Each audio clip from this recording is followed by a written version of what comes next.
That's right. Another episode of the Northern Steel Podcast right now. This is episode 69. I can't even make a joke about 69 because I'm still doing this thing solo. And I'm gonna be honest with you guys, if you are listening, it's tough to do these things solo. Maybe you're a listener and you're like, where's the draft comps? Where's this or that? We're getting to it on this episode. Without Chris, these episodes, the motivation is very low. So I miss my boy. Please come back. Okay, here we go. Welcome back to Northern Steel Podcast. This is episode 69, the innuendo episode. We're going to talk about draft prospects today. And the first one we're going to do, because it's the longest one, we're going to talk about linemen, offensive tackles, and centers. The reason we're going to combine them both today for this episode, one, because this episode's very late. Two, because it's harder for a guy with a job and a wife and kids to do a mass amount of tape watching on these linemen. So we're just going to talk about some quick ones, people that the Steelers have met with, and we're going to go from there. But first, let's talk about some Steelers news. Since the last time we have talked, y'all. Here we go. Since the last time we've talked, I believe, it's been a while. So correct me if I'm wrong. Steelers picked up some more free agents. They picked up Quez Watkins, wide receiver from Philadelphia. Quarterback Kyle Allen to round up the quarterback room, the third quarterback down the list. Dean Lowry, a defensive end, some defensive line depth. McCoyle Pruitt, tight end, and Cordero Patterson, who, as you know, unless you live under a rock, is a gadget player. He's from Atlanta, so another player from Arthur Smith's time, as well as McCoyle Pruitt. He's a blocking tight end from Arthur Smith's time.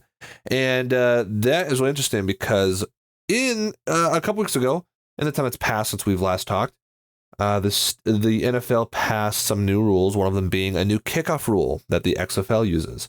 The kickoff rule is that the kicker will be kicking from their own 40-yard line, or 35 maybe. And the kicking defense is lined up on the opponent's 35. The receiving team's blockers are lined up on their 30, and so there's 5 yards separating them. And the receiver, I should say, can catch the ball between the 0-yard line and the 20-yard line. 1-yard line, 20-yard line. That is, and as soon as they catch the ball, the blockers and the defenders can start moving. This is trying to encourage kickoff returns. It's not something I think is that cool. Kickoff returns were good. They took them away to decrease injury, but then no one was doing kickoffs. They're just doing touchbacks, and now they're trying to bring this back to bring back kick returns, but still try to do it potentially in a safe way. I don't know. Seems pretty suspect to me. I ain't gonna lie to you. Seems pretty like we're moving towards away from the game that I love and away and towards a flag football kind of mentorship. But they're trying to decrease touchbacks because now a touchback in the end zone is going to put the ball on the 35-yard line. Holy smokes, good lord. Offenses only need to drive 65 yards for a touchdown now. This is an offensive league. Defense, good luck. Steelers, I'm looking at you, who spends a lot of money on defense when really maybe it doesn't matter. It's starting to matter less and less. But after they made the kickoff rule, hours later, the Steelers signed Cordero Patterson, NFL record holder for most kickoff returns in NFL history. So it just kind of makes sense, doesn't it? So now, unless people are kicking to, I'm not sure what the better option is. Do you want to kick to the end zone to give the opponent the ball in the 35, or do you want to have them return it? But with Cordero, hopefully he can get past the 35, returning it. He's good. He may be old, but he's got vision. He's still got the speed. He's still got strength. So we'll see how that pans out. But that's kind of like a running back 3 is what I'd call that. Other NFL news or rule changes. They banned the hip drop tackle, which also leads me to believe we're heading towards flag football territory. The hip drop tackle does cause a lot of injuries to the lower bodies of people, but when you're removing all these ways to tackle somebody, what are defenders supposed to do? It's hard to tackle in the NFL now, especially if the guy's running away from you. You're talking about Derrick Henry at 200 whatever pounds running away from you at that speed, and you can't tackle him by the leg. I mean, you can't jump on his back. I mean, what are you supposed to do? How are you supposed to tackle these guys to the ground? So It's just harder for defenders. You're going to see a lot of defenders, I think, making business decisions next year because they don't want to get a flag, so they're not tackling as hard, or they're not trying to go for the tackle because they don't want to get flagged. I don't know, man. It's a weird time, but we're moving on from that. Other Steelers news. Miles Boykin and James Pierre signed with some two new teams, so see you later. They're gone. As far as NFL news, let me scroll down this list. Since we last left off talking to each other, Mike Williams went to the Jets, Christian Fulton to the Chargers, L'Jarius Sneed traded to the Titans. A lot of Steelers fans upset about that. It said, we want L'Jarius Sneed. Why can't we trade for that? Because the Titans, I believe, traded a third-round pick for next year. And we're like, oh, we could afford that. But the contract that L'Jarius Sneed got was humongous. Was it undeserved? Time will tell, right? But with a team that's already spending the most in the league on defense, or not even performing at a top 10 level right now, yeah, we're gonna have to pass on that for now. I think I'm paying a guy like that. Josh Reynolds, a wide receiver option that could have been on the Steelers' plans, went to the Broncos. Jadeveon Clowney to the Panthers. Hassan Reddick got traded to the Jets, I believe, for like peanuts as well. So the Jets' defense on paper, I mean, they looked good on paper last year too. And I know the offense didn't help them out to stay on the field, but on paper, I mean, their defense looks super, super solid. So we'll see how that pans out. If Aaron Rodgers can stay healthy, if the Jets can sustain drives, we'll see how that works. And then the other big trade was Stephon Diggs to the Houston Texans, also traded for a 2025 pick, I believe a second, if I remember correctly. But the weird one with that one too is that the Bills took a lot of dead cap money. The Texans also erased his contract as part of the deal, so now Stephon Diggs is potentially a free agent next year. On when you put it in that context, is that really a win? Is that really a W for the Texans? We'll see. But for this year, if Stephon Diggs can play like Stephon Diggs does, and not like he did his last 8 games for Buffalo, I mean, look out for the Texans. It's still Kansas City's conference, in my opinion, as much as I'd love to hope the Steelers can make a run. But Houston, man, look out. CJ Stroud was looking good last year. They've had a really solid free agency, so that could be something to look out for. Speaking of something to look out for, because the Texans traded for Stephon Diggs, a wide receiver option for the Steelers, depending on how the draft goes, depending on all these things, because there's still so many moves that can be made. After the draft is done, moves aren't over, you guys. There's still a lot more things that can be done to help improve this team.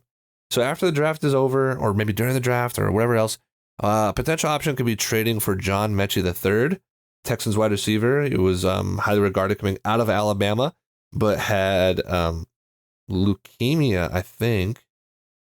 Regardless, he missed his whole rookie year dealing with cancer treatment, was able to come back last year, but was still trying to get back in the swing of things.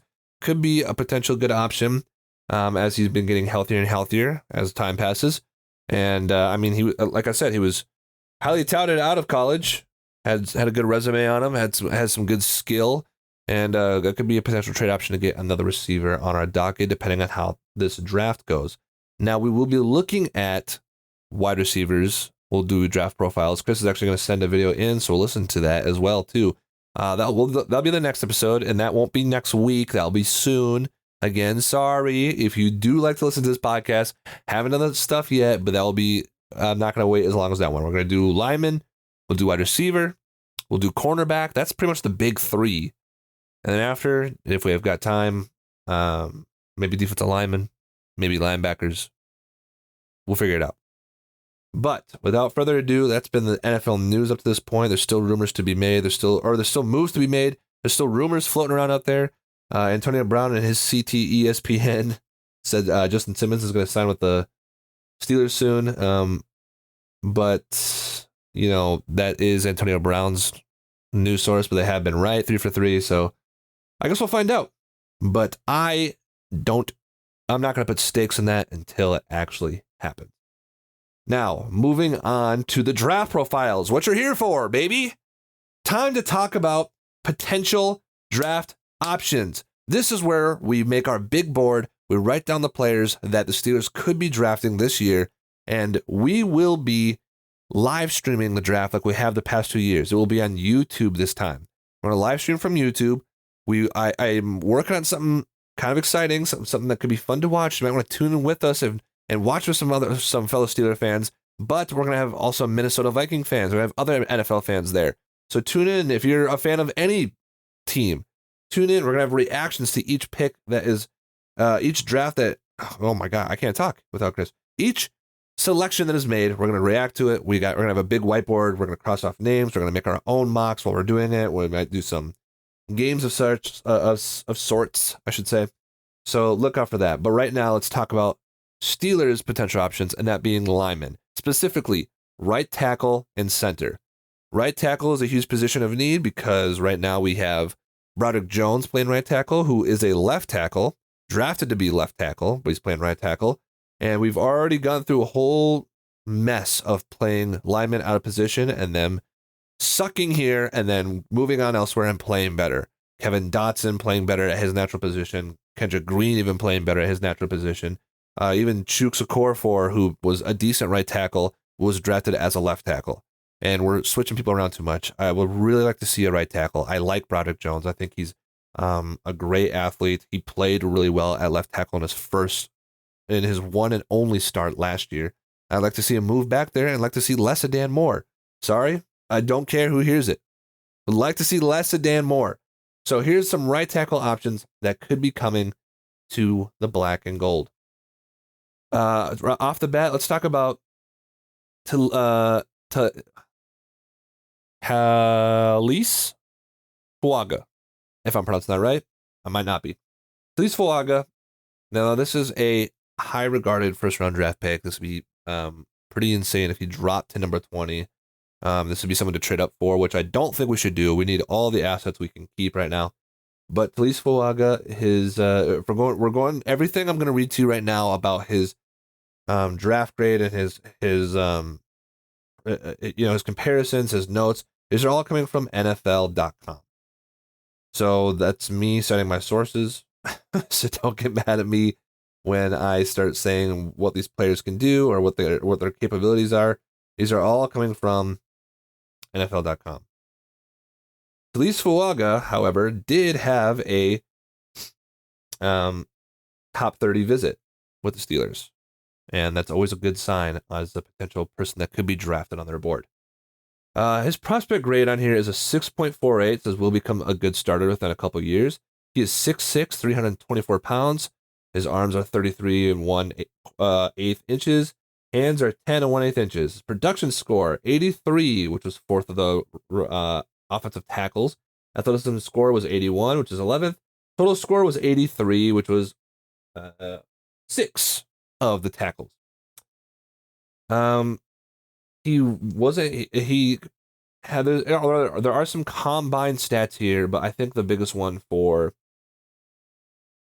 offensive tackles to me is not even the 40-yard dash. It's probably like the 10-yard split, the 3-cone drill. The 3-cone drill wasn't done. The 20-yard shuffle wasn't done. The 10-yard split is 1.77 seconds. Don't really know what that means in terms of that, but we'll find out together. His NFL comparison is Taylor Decker, long-time NFL tackle, pretty decent guy. Let's look at his strengths right now. His strengths are glides into pass sets with controlled slides, readies hands, and quiet upper body. I cannot read this. Your boy is blind. Hold up. Why can I not read this? Let's take this off. Actually, no. Okay. I'm going to move it over here. It's going to kind of mess up the video, but that's fine. I'll put this on the video. His strengths are he glides into pass sets with controlled slides, readies hands, and quiet upper body. He throws stiff right-left combinations. Sounds like a boxer, creating disruption for a rusher. His hands are highly effective through the rush. He mirrors with fluidity, with little to no stall. He flashes ability to dig in with leveraged hand strikes at point of attack. Gathers and adjusts his track, smooth and accurate when working from block to block. All great things you need for a right tackle. It's a right tackle. Same with left tackle is about moving from left to right. It's about the fluidity because pass rushers can go inside and go outside. It's all about the fluidity. His weaknesses, let's see how good these actually are. Pops up tall off the snap and gets behind and backside cutoffs. On first contact, tends to hit and bounce rather than hit and stick. That's coachable. His run blocking is much less organized and technical than his pass blocking. Not ideal because we're more of a run blocking team, but would love to hear us taking less sacks from that standpoint as well. So don't hate it, but again, something that is coachable as we are a run heavy team. Doesn't have the range in passes to succeed when tardy out of his stance. I mean, yeah, I'd imagine that's the same for most people, unless you're like all pro. Occasional issues allowing weight to slide too far out on the outside feet. Okay, so you can get tossed off with allowing weight to slide too far. That could be coachable, but not within the first year. Take a couple years, repetition. Washington had some success beating his outside hand and trimming the edge, so that's must have been his worst game. Sources tell us I see him as a very good starting guard. I think starting guard is the keyword there. I think he might need to help him against edge speed if he stays at tackle. So the consensus is maybe he's a little too slow to compete with the NFL edge speed. That is that grade right there for Talise Fuaga. My personal opinion, if you guys want to know it, that's why you're here for my opinion, is that I don't think he even makes it to our draft where we pick it. I don't think he makes it to us. I don't think he makes it to pick number 20. I think he gets drafted beforehand. That's what I see in all the mocks. If he does make it to us, we'll see what happens. But I personally don't think he even does. Let's go for my favorite pick at right tackle in the draft, Mr. Amarius Mims. Amarius Mims is rated a 6.45, which is a will become good within a couple years. He is 6'8". Golly, what's the least 6'6"? 6'8", 340 pounds, just a unit. 36 and an eighth arm span, 11 and a quarter inch hands. Huge mitts on this boy. Production score is an 82, which is 5th. Athleticism score, 77, not great, at 18th. And total score is an 82, which is 8th. His 10-yard split was a 0.01 seconds slower than Talise, and that's all we got out of that. It's about the same stuff. His NFL comparison is Donovan Smith, also a long-time tackle in the NFL, so not a bad comparison. These NFL comparisons are always less than what you think. They will never, just so you guys know, they will never ever do an NFL comparison to like a stud, hardly ever. They'll never say like comparison Trent Williams, comparison Randy Moss, comparison Tom Brady. They'll never do that, ever. Even George Pickens last year, his comparison was Josh Reynolds, or when he was drafted. His comparison was Josh Reynolds on NFL.com. Yeah, okay. Not way better than Josh Reynolds, and also they don't even play that similar, so I don't know why that was a comparison. So don't take these NFL comparisons to heart. They usually try to pick a guy way less because it's hard to tell when people are going to pop off when they do. He is a talented tackle prospect carrying a picturesque frame and exciting NFL traits. Mims plays with pretty good technique, is ahead of the game with hand placement. He has size. He's able to bend and create movement, make blocks on the move. He can be inconsistent in that area, though. He uses a two-hand punch that causes him to lunge forward a bit, but that should be correctable. Coaching. It's very rare to see him clearly beaten by a rusher. He has the recovery talent to do something about it when it happens. Mims has the development to go, but he's a day one prospect with the traits and talents he has. He has a high ceiling, but questions due to his lack of experience and injury history could temper early expectations, which is why he could drop to us. The consensus on Amarius Mims is that he could have been somebody that could have been a top 10 pick, but because of his experience and his injuries he's gone through in his college career already up to this point, that has pushed him down to maybe where we could pick him at 20 if he slides to us. Amarius Mims is also a top 30 visit for the Steelers, so it's always good signs when you see those, because that means they're probably on the radar to draft this man. Let's talk about his strengths. Outstanding combination of size and length. Fits into his drive blocks with good bend and lift for leverage. Plays with deliberate hand placement. Runs feet through contact. Keeps weight on inside half and sliding out the rusher. Uses direct punch with inside hands. Strong hands. I mean, they're all talking about his hands. I mean, he's got some big mitts. Pure mass to help tone down power rushers. Adequate recovery tools to fight back when beaten. His weaknesses: very limited experience with just 8 career college starts. That is kind of a big deal. Even though I love Amarius Mims, he doesn't have a lot of experience. But you know what? That's what they said about Broderick Jones, a raw athlete who can be coachable. And maybe Broderick didn't have the best rookie season. I thought he had a very, very solid season, and he also played better than a lot of tackles who are out there in the game, besides maybe DeJuan Jones, who I also wanted anyways, but we're not going to get into that. Inconsistent in sustaining blocks in run game. Again, both these guys, Amarius Mims and Talise, run game, inconsistent. That's something that's got to be coached up. We're a running team. That's definitely got to be fixed. Movement up to second level, lack timing and accuracy. Well, he's a big athlete, so we can fix that. Feet get heavy when attempting to mirror a cross-face rush challenge. Not a lot of right, we got nothing to say about that. Needs to work on forward lean at the top of rush. That's something you can work on.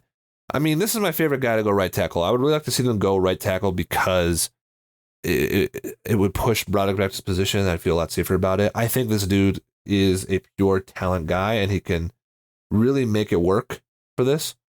So watch out for Amarius Mims in the draft. He'll be definitely on my watch list on the top of the board. Let's go to another first-round pick prospect. This is J.C. Latham out of Alabama. According to NFL.com, J.C. Latham's prospect is a 6.71, the highest we've seen so far. Year one starter is what they project. 6'6", 342 pounds, big mass, 35 and an eighth arm span, hand 11 inches, also big hands as well. Production score was an 87, that was first in the combine.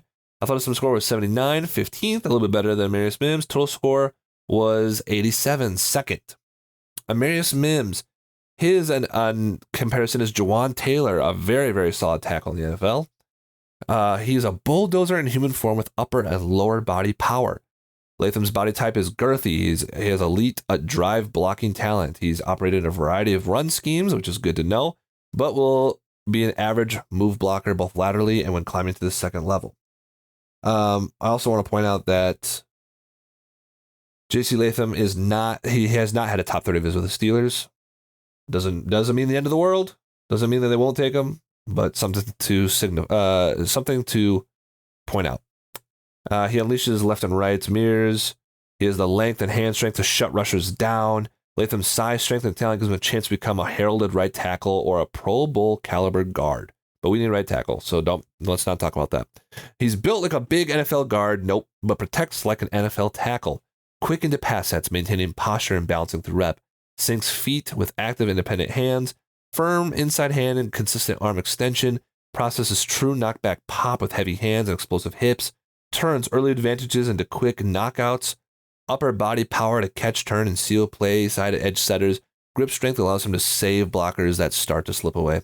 Weaknesses: average recognition and plan for pre-snap pressure looks. Not great, but with a veteran quarterback like Russell Wilson, hopefully that won't matter as much. Opens outside shoulder early and sets too deeply in the pocket. Beaten inside by oversets and down the middle by long arm stick and drive. That's actually, if you want to think about it, not that bad. Getting beat with the quarterbacks we have. Beaten inside is not that bad because we have Russell Wilson and Justin Fields who can be mobile, and it's easier to run outside than it is to climb up the pocket and run up the gut. Oversets to speed, can be beaten inside and long armed. Can be impatient to first contact as run blocker, causing him to lunge. Below average lateral quickness for backside cutoff blocks. Inconsistent entry angles make it tougher to seal and sustain work. Sources tell us this class is deep at tackle and he's going to end up being the best of the group. They're all going to get better, but he and Joe Alt are the only ones I see operating on a pro level. Latham is better than Alt, which is crazy because Joe Alt is considered a top 10 pick. J.C. Latham, will he go top 10? I don't think so. Sometimes he makes it to number 20, sometimes he doesn't. J.C. Latham is a guy that I would not mind either to see as a right tackle. I think he's got all the characteristics to be there. I think his weaknesses play into our strengths. I think he can be coached on some of these weaknesses too. So look out for J.C. Latham potential to go to the Steelers. Let's look at another right tackle. Holy buckets, man. We're flying through these things. Let's talk about Tyler Guyton, shall we? Even though I don't really want to. Let's do it. Tyler Guyton is a prospect, but not one that I am super pumped about. Let's get into it. He's a 6.42, not bad. 6'8", 322 pounds, 34 and a quarter arm length, 10 and a quarter hand. Production score is 81, which is 6th. Athleticism score is 81, which is 10th. Total score is 83, which is 7th. He has cone drill on here. He has 20-yard shuttle. He's got the 10-yard split. All those numbers, 10-yard split was very similar to everybody else. He does not have an NFL comparison. Here's the thing. Ascending tackle prospect with the traits and tape to project a bright future at a high-level pass protector in the league. Guyton has battled injuries and has limited reps coming from TCU after the 2021 season, but his flashes have been complemented by increasing consistency. He plays with a high center of gravity. He should continue to get better as a run blocker, but may never shine in that department. Guyton's value comes with his pass protection. As his length, feet, and body, he should become a talented starter at either tackle position, right or left. We're looking for a right tackle here, though, folks. Possesses athleticism for consideration at left or right tackle, impressive movement pulling up, hands are accurate, fundamentally sound pass slides, good awareness to protect the gaps, length and footwork make it easy, is light on starting experience but heavy on coveted traits. Weaknesses, tall player who plays too tall, limiting his ability to drive sustain, doesn't get low, doesn't power through, could be coachable though. Despite his athleticism, he misses targets in space more than he should. Interesting. Will need to get stronger and keep his feet under his pads for the run game, has trouble pressing defenders out of his frame, could have issues finding his anchor against a leveraged bull rush. Sources tell us there's a lot to work with here. I think he has a chance to get hot and go way earlier than people might expect. The things sound good. If you're listening here and you're like, hey, Dom, why don't you like this guy? This sounds really good. Even though he's mostly a passing right tackle and not a good running tackle, which is what we keep talking about. We're a running scheme defense, well, that's what we do here. Everything sounds good. I think it's just more of a feeling for me, guys. It's just more of a feeling. I also think that Tyler Guyton is someone who goes late first round, and taking him at 20 would be a reach. He'd be a trade down prospect, still trading within the first round if that's something you want to do. But it's just a vibe, and sometimes you get a vibe on players. I could be completely wrong. Again, I'd love to come back to these profiles we do and figure out how right and wrong we are on it, but it's just a vibe, and I'm just not feeling it with Tyler Guyton right now. I'm going to skip this one, and we're going to go to this last prospect, someone who actually is having a top 30 visit today, so this makes sense. This is Blake Fisher. This would be a later round prospect. 6.26 grade, will eventually be an average starter. He's 6'6", 310, 34 3/4 ace, arm span, hand 10 inches. The smallest tackle we've looked at so far. His production score was 70, athleticism score was 75, total score was 75. So he's above 10 in all of those. His 10-yard split was a lot slower. 3-count drills pretty slow. 20-yard shuttles decent. His analysis is an athletic tackle with the talent to gain some traction in a draft that is deep as position. Fisher can be late off the ball, clearly creating early disadvantages, and his contact balance and his hand usage can be spotty at times. He's a capable climber, puller, mover as a block. In general, he's going to mirror up against counters. Fisher needs to do a better job of consistency in finishing blocks, but he has the tape and tools to become a starter at either tackle spot. Strengths explodes hips and hands into kick out blocks for early lead. Impressive agility with the ability to shine on combo blocks and lead pulls. Might have leverage and power needed to dig out defensive tackles. His handwork independently, but they're both wired to his feet and protection. Mirrors crafty edge rushers with the reactive athleticism, and able to scramble and then unlock his hips to find brace and recovery. His weakness is often the last out of his stance, putting him behind in his chores. Allows his hands to be attacked when trying to fit up run blocks. Miscalculates angles up to linebackers on cutoff blocks. Needs to play with tighter hands and more consistent control and pass pro. Occasional trouble opening upside hip. Fisher is more naturally talented of the Notre Dame tackles, but Joe Alt is much more consistent and technically sound. Here's what I gotta say about this guy, Blake Fisher. This is a round 3, might be a little too early. This is around 3 to 4 offensive tackle. Most likely round 4, right? This is not, if we don't go tackles the first 3 rounds and you get Blake Fisher round 4, I'm counting that as a win, right? I mean, the he's not going off the chart. You're not getting a stud at right tackle. That is what it is. But I do believe he could be good enough to play at right tackle and move Broderick back to left. Maybe not right away, but at some point. Okay, his grade will eventually be average starter. This could happen, and he's someone who I think they could get in a later round. He's got the draft visit today. We'll see how it goes. Now let's move on to the centers. But before that, we're going to take a brief pause for me to catch my breath, and I'll be back in just a second. And boom, just like that, we are back. So now let's talk about the center prospects to look at in the draft. And let's start off with potentially the best prospect in the draft, someone that we're all pretty excited about if you have been following along, is Jackson Powers Johnson. Yes, that's right, another JPJ to be potentially added to the Steelers. His grade is a 6.36. Prospect grade will eventually be a plus starter. He's 6'3", 328 pounds, 32 and a quarter inch arm span, 9 and 7/8 inch hand. His production score is a 79, which is ranked second among centers. Athleticism score was 79, which is ninth. And his total score was 85, second among all centers. His NFL comparison is Quinn Miners, adequate center to be compared to. Overview, he's broadly built center prospect with a below average length, but above average upper body power. Powers Johnson isn't much of a knee bender, which impacts his pad level and drive leverage, but he can torque and toss opponents around with some regularity at the point. Powers Johnson is a fierce competitor with a salty disposition, but needs to improve his first phase technique. Despite average athleticism, he doesn't seem to have many issues in pass protection as he works in his clear eyes, a wide base, and good discipline to keep his weight back. His rookie season could be bumpy if he has to play early, which he would, because the Steelers have no centers on their roster. But he should come out on the other side as a long-time starter. Jackson Powers Johnson has also, just today, been added to the 30-visit list. So he's also 30-visit list. There's only one other center on that list of 30-visit, the top 30 visits to the Steelers, and I will get to that player next.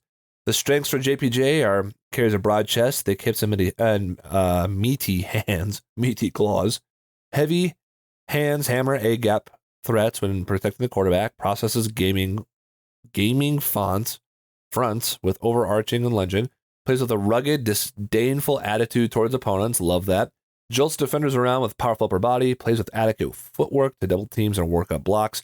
His weakness is relatively limited experience as a full-time starter. I'd love to see better pad level, below average body control to consistently square moving targets, lacks lateral quickness to reach play side, and limited reactive quickness if he's isolated against an athletic rusher.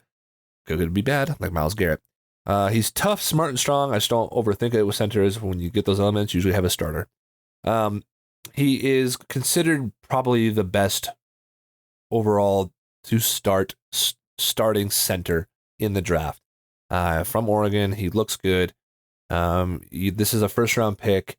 If you want to give him the second, good luck. I think you have to trade up to get him in the second. This is if we don't go right tackle, if we don't go wide receiver, if we don't go cornerback in the first round, this is the only name that would happen in the first round. I don't think it happens later, but hey, I don't think we get Broderick and JPJ first and second last year. We did. So here's JPJ round 2. Will it happen? We'll find out.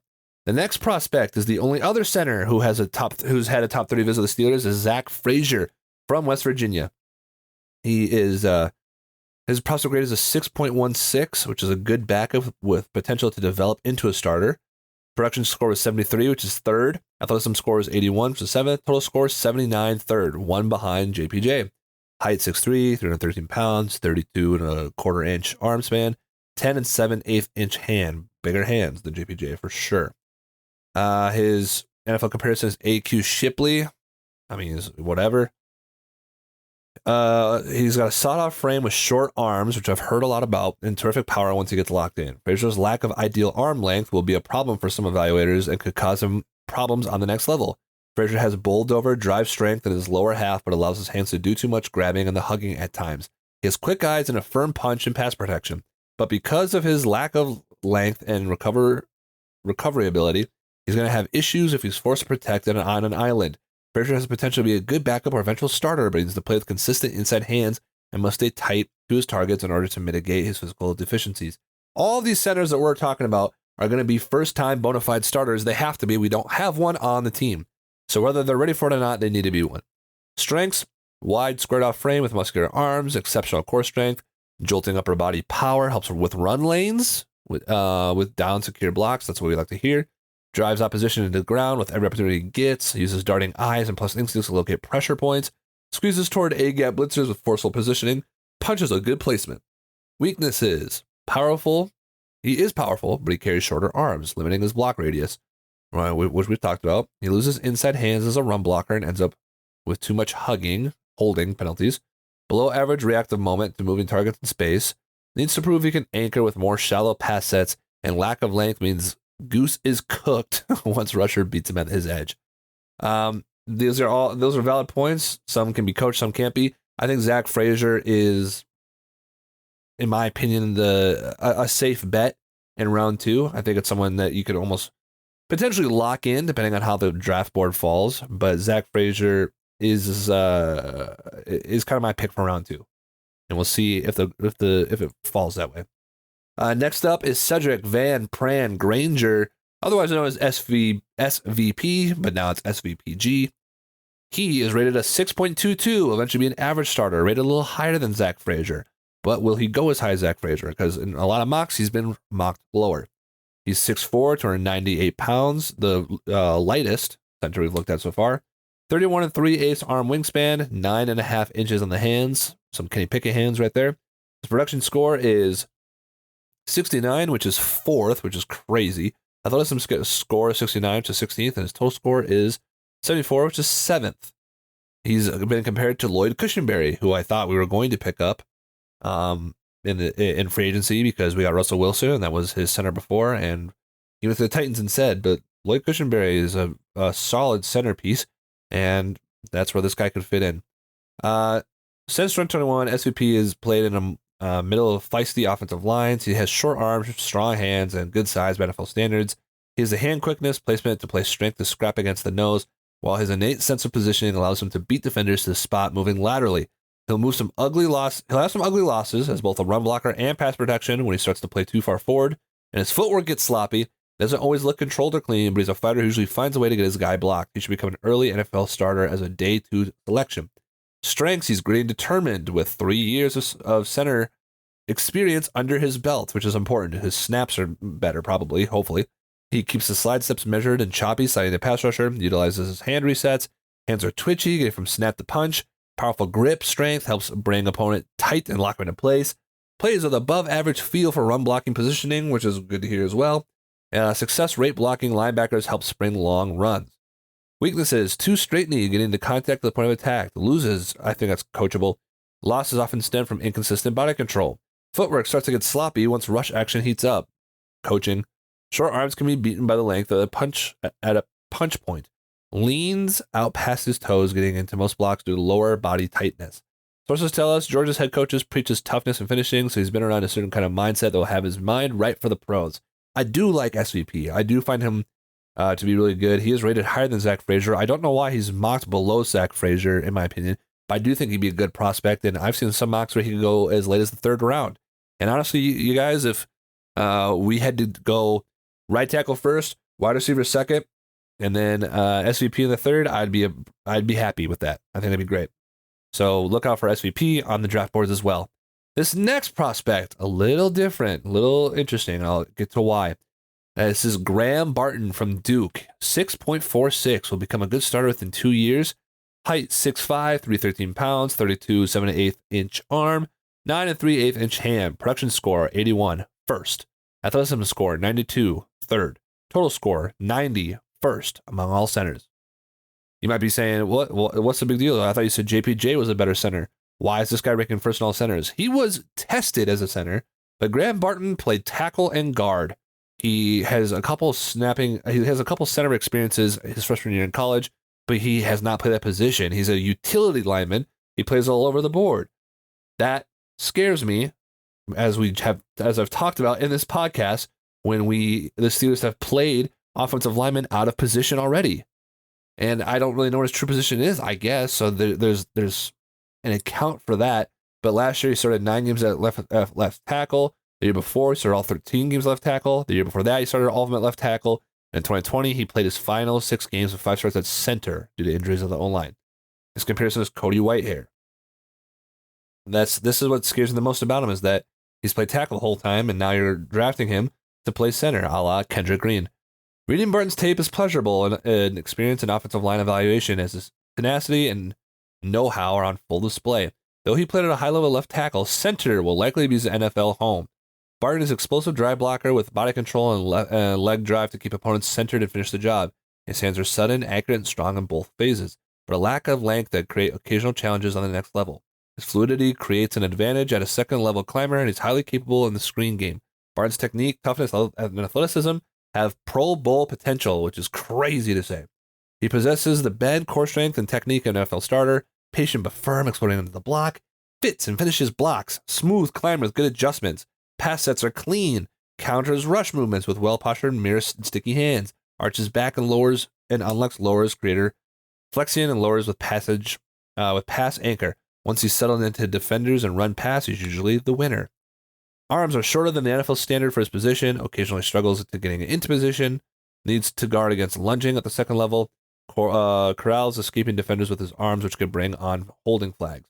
So much fun to watch a lineman with that kind of consistency and effort on every play. He's the same player in every game.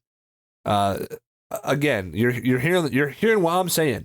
Everyone's saying that he sounds amazing, that he sounds really good, that he can play everywhere, that he's got the drive, the tenacity, the consistency, and I'm not taking anything away from that. I'm scared to have a guy who's played tackle for the last 3 years play center in his first year, and he would have to start. That's the thing. He can't develop. He has to start. But Graham Barton has been getting a lot of traction lately, and he's not really, I don't think he's going to make it out of the first round. So he'd have to be our first round pick or nothing, in my opinion. And the last center we'll look at is someone that they'd have to get way later in the draft. This would be a no-go since we don't really have a center. I think we'd have to bring a center back or get one or something, but this would be our last option for a center. This would be a fourth round pick, in my opinion. This is Bo Limmer from Arkansas. 6'5", 302 pounds, 31 and 7/8 arm length, 9.5 inches. His prospect grade is a 5.99, the lowest we've seen today. Average backup are special teamers, where he's projected. Production score is a 63, athleticism score is an 89, total score is a 76, ranks 5th among centers. Makes sense. We looked at 4 other centers, he's 5th. I'm not going to get too much into it. He brings guard flexibility. He was in the challenging SEC. He has decent upper body strength, good lower body. He could use additional mass on his frame. Got clear eyes, accurate blocks. The initial phase is a run blocker. He has tendency to lean and stay heavy. His problems mirroring the pass rush. His run blocking should create an NFL opportunity, but his pass protection must improve. His pass protection is not good, but he's a good run blocker. We're going to be a run blocking team. So there is some leeway for that to happen if they need to draft one in the later rounds. He gets into blocks and fits well with his hands, runs feet through contact, good feel for blocking angles, adjusts eyes and assignment quickly, shows ability to unlock hips and ankles and with receiver, or to recover with stout anchor and process pre-snap danger and post-snap twist smoothly. His weaknesses: lacks ideal snap-to-step quickness, movements tend to be a little mechanical, needs to guard against leaning and pushing with upper body, below average posture, and feet get heavy, impacting reactive quickness with his mirror. Look, it's really not that bad when they talk about it. Again, all these mock drafts, you never know how they're actually going to turn out. All these prospect grades, who knows how they'll actually be. But Bo Limmer is someone who they could take in the 4th round. And if they cover all these other grades first, this is just an option. It's just out there, you guys. It's not necessarily what I want. I still think that we need another center potentially, and maybe work this guy in, and you have this guy. But he has center experience. He's played center for a long time. He's good at run blocking, so there's a plus there. If they do draft him, that is the offensive scheme Arthur Smith wants to run. But beyond that, he's more of a 4th round material guy to me. So, closing this podcast out, we've gone through the tackles, we've gone through the centers. Those are about 8 to 9 names I've named already just now to look out for this draft. A lot of first round talent, some second, some third, some fourth. Keep them on your draft board. Look out for it. They need a right tackle. They need a center. There's not even one on the roster. So we'll see what they do there. But for now, that'll be this podcast episode. Thank you for listening. My name is Dominic. Next week, or not next week, the next episode, I'll do that hopefully pretty soon. It's going to be about wide receivers. However, there is a rumor on Twitter right now that the Steelers are still in play for trying to get a big receiver. Will that happen? We'll find out. Maybe I'll be able to talk about that for a little bit. We can take wide receiver off the board. They also just signed a kicker. Who cares? I guess they signed Matthew Wright. I feel like they always do that. They always bring in a kicker for preseason competitions. what have you. But regardless, we'll be doing wide receiver. Chris will be able to make a video and he'll chime in on some picks, and I'll talk about those picks that he has. But thank you for listening. My name is Dominic. This is Northern Steel Podcast. You can follow us on Twitter, LinkedIn, TikTok, YouTube, Instagram, Grubhub, and Zaboomafoo. Thanks for listening. Draft's coming up. Deuces.